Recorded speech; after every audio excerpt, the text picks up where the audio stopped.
In this video, I'm going to show you how to disable automatic updates in Windows 10 or 11. So if you don't want Windows to update automatically, follow the steps. This is a step-by-step guide, so pay attention because we'll be covering important information and different methods throughout the video. So click on the Start button from the bottom left corner of your screen, and here select the gear icon to go to Settings.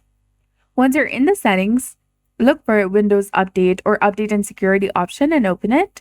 Now select Windows Update from the left-hand side of the screen, that is in the section of Update and Security. Now in this page, you need to make sure that the Get the latest update as soon as they're available is toggled off.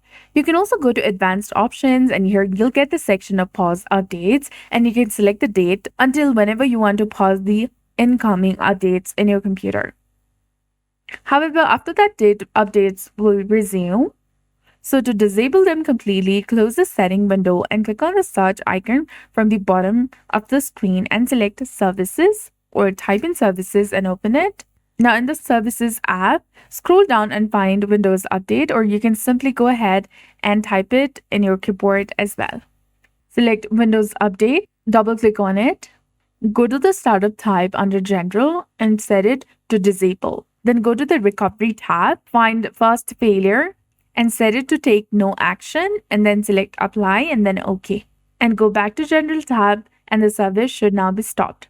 So that's it. I hope you found this video helpful. If you did, please like, share, and subscribe. Thanks for watching. We'll see you again in the next one.